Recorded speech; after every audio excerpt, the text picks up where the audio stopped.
कोई भी सम संख्या क्या होती है? 0, 2, 4, 6, 8, यही ना सम संख्या यही होती है।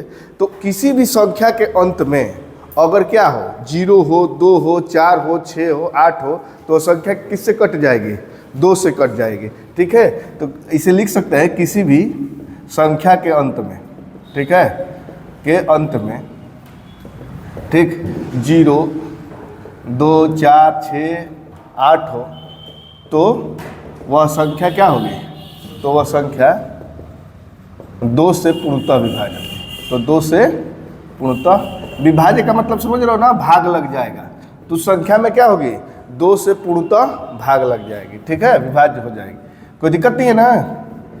जैसे अब जैसे मैं क्वेश्चन देख लो, जैसे क्या हो सकता है भाई? 6, 5, 3, 2, 2 से कट जाएगा ना, क्योंकि इकाई अंक में 2 है।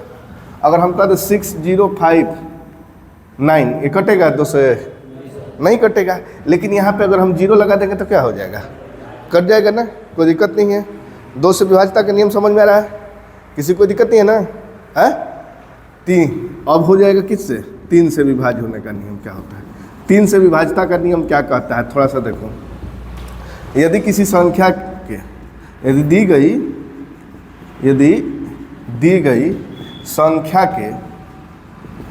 के अंकों का योग, दी गई संख्या के अंकों का योग 3 से विभाज्य हो, 3 से विभाज्य हो,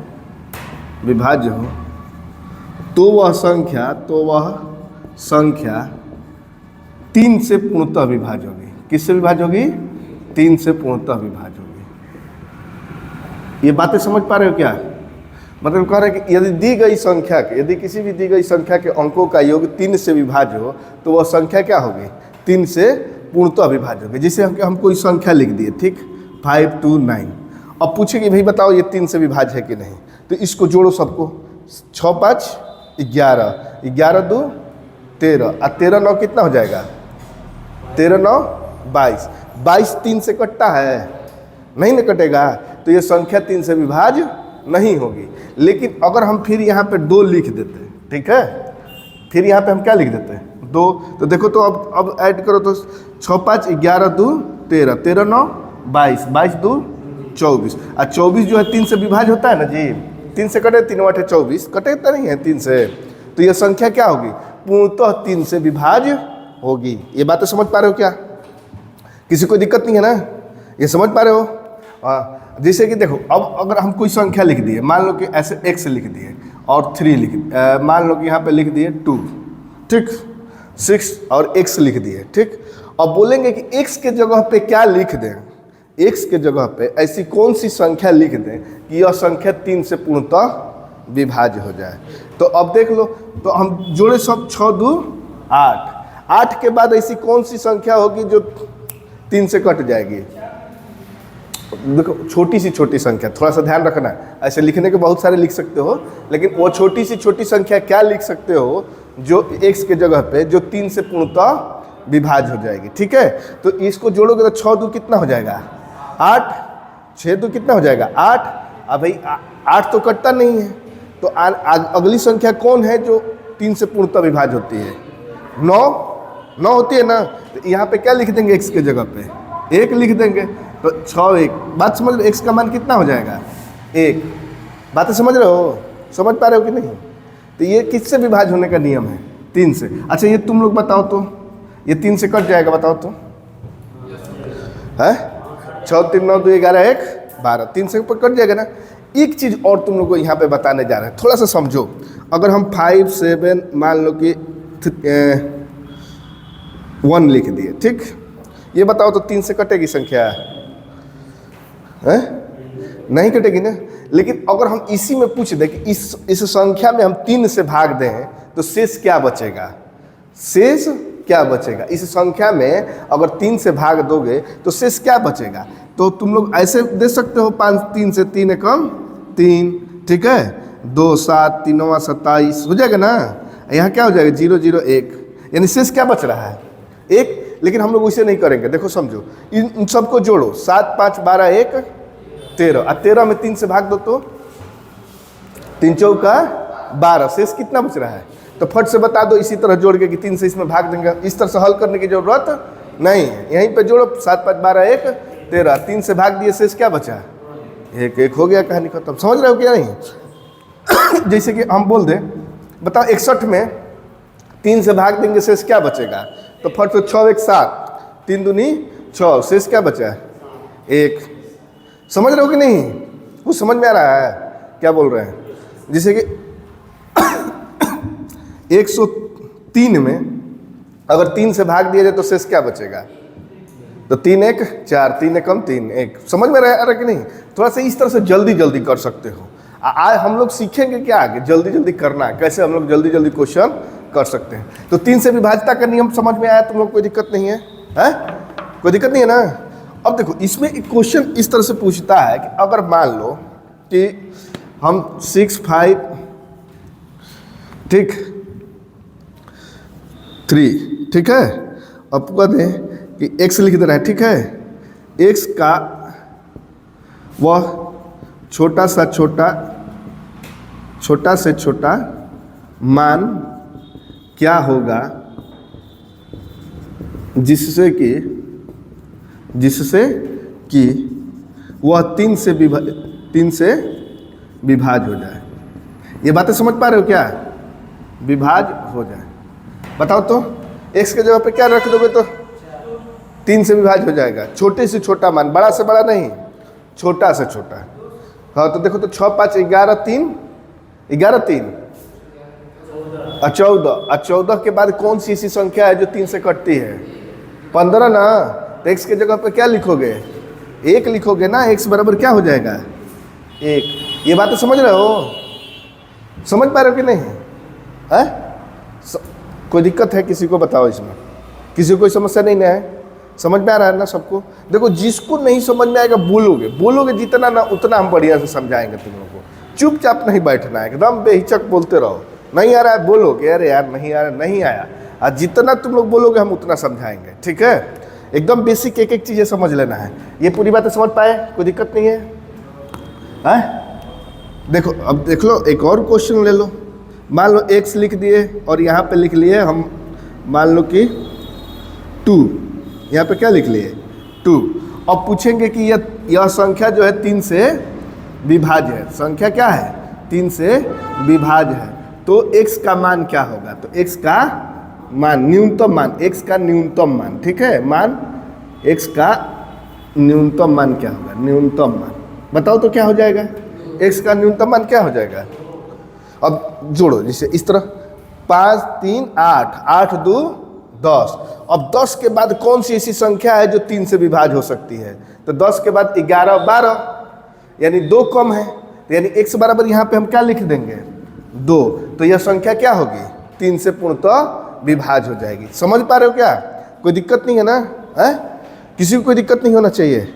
अब देखो, इसी मिटा दे, ऊपर मिटा दे तुम लोग, कोई दिक्कत? लिखोगे? हाँ, जैसा होगा वैसे बताना फट से। तुम लोग थोड़ा सा नोट करते रहो, अगर छोटे छोटे चीज़ों को नोट, जैसे अगर देखो जो समझ में आ रहा है कोई दिक्कत नहीं है। तुम्हें तो छोटा छोटा चीज़ जो तुम लोग को लगे कि हाँ हमको नोट करना है, उसको नोट कर लो, कोई दिक्कत नहीं है, ठीक है? ऐसे बहुत जल्दी तुम लोग का फोटो स्टेट ऑफ हर चीज़ का जितना हम पढ़ाएंगे, चाहे तुम लोगों को क्या करेंगे, बताने से पहले तुम लोग के पास रहेगा, ठीक है?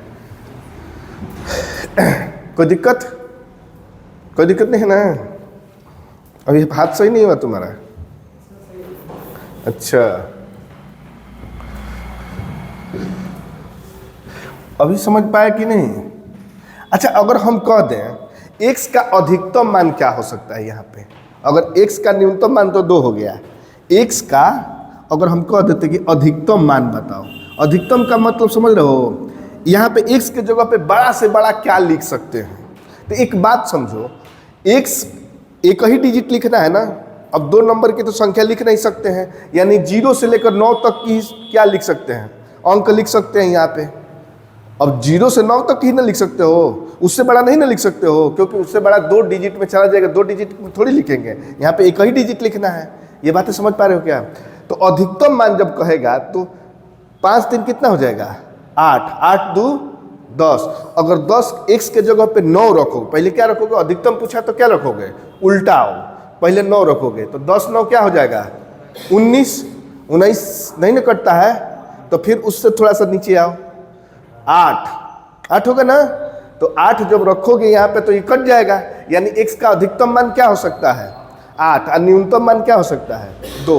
मैंने छोटा से छोटा मान 2 रख सकते हैं और अधिकतम कितना रख सकते हैं 8। जब बड़ा से अधिकतम पूछेगा ना तो उल्टा हो गए, 9 8 7 रखते हुए। बात समझ रहे हो ना, कोई दिक्कत नहीं है। चलो गुड, थोड़ा सा इस पे और क्वेश्चन कराते हैं तुम लोग को, थोड़ा सा एक एक लेके चल रहे हैं, कोई दिक्कत नहीं है ना, एकदम समझते रहो।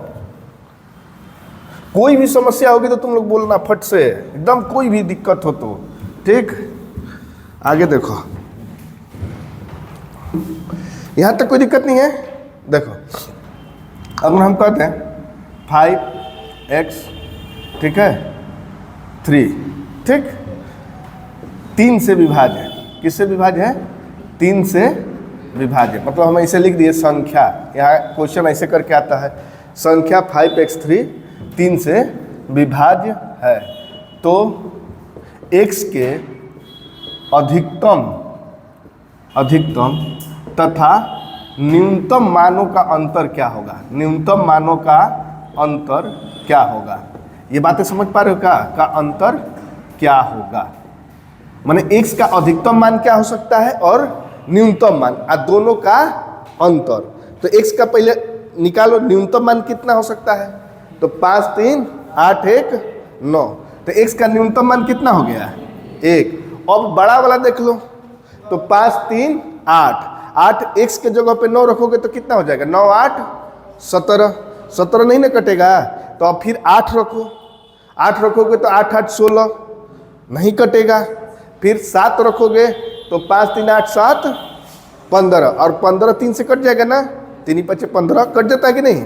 यानी x का अधिकतम मान क्या रख सकते हैं यहाँ पे। ये पूरी बातें समझ पाए क्या, किसी को कोई समस्या है बताना, कोई समस्या होगी तो। अब इन बोला है कि अधिकतम तथा न्यूनतम मानों का अंतर, तो अधिकतम मान कितना आया है, अरे अधिकतम मान 7 आया है, न्यूनतम मान कितना आया है, और दोनों का अंतर निकालना है, तो 7 - 1, यानी इसका मान कितना हो जाएगा 6। ये पूरी बातें समझ पा रहे हो क्या, किसी को कोई दिक्कत है नहीं ना, यहाँ तक कोई दिक्कत नहीं।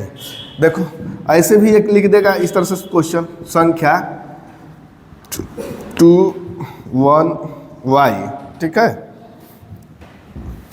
2 1 y, ठीक है, 2 मत लिखो, 1 लिख देते हैं, ठीक। 3 से विभाज्य, 3 से विभाज्य है, ठीक है, तो y² - 2 का मान क्या होगा, मान क्या होगा। ऐसे ऐसे क्वेश्चन देखो क्या होगा, पूछा जाता है एग्जाम में, ठीक है। अब कह देगा कि 2 1 y 1 एक संख्या है, ठीक है, जो किससे विभाज्य है, 3 से विभाज्य है, तो y² - 2 का मान क्या होगा। अब यहाँ लिख देते हैं y का न्यूनतम मान लेना है, क्या लेना है, न्यूनतम मान लेना है, नहीं तो घबरा जाएगा। अधिकतम भी ले सकते हो कि नहीं, ये बातें समझ पा रहे हो क्या, y का क्या लेना है, न्यूनतम बताओ तो क्या हो जाएगा इसका मान है, 2 हो जाएगा। देखो तो 2 1 3 1 4, अब 4 के बाद कौन सी ऐसी संख्या है जो 3 से विभाज्य होगी भाई, 4 के बाद 6 ना है, यानी यहाँ पे क्या लिख देंगे तो 6 आ जाएगा, y के जगह पे 2 लिख देंगे, यानी y का मान कितना आ गया, यानी y बराबर 2 आ गया। लेकिन हम लोग को पता ना किसका है, y² - 2 का, तो y के जगह पे 2 आ गया, तो 2 का स्क्वायर - 2, यानी 4 - 2, इसका मान क्या हो जाएगा 2। समझ पाए कि नहीं, अभी किसी को दिक्कत, समझ पा रहे हो।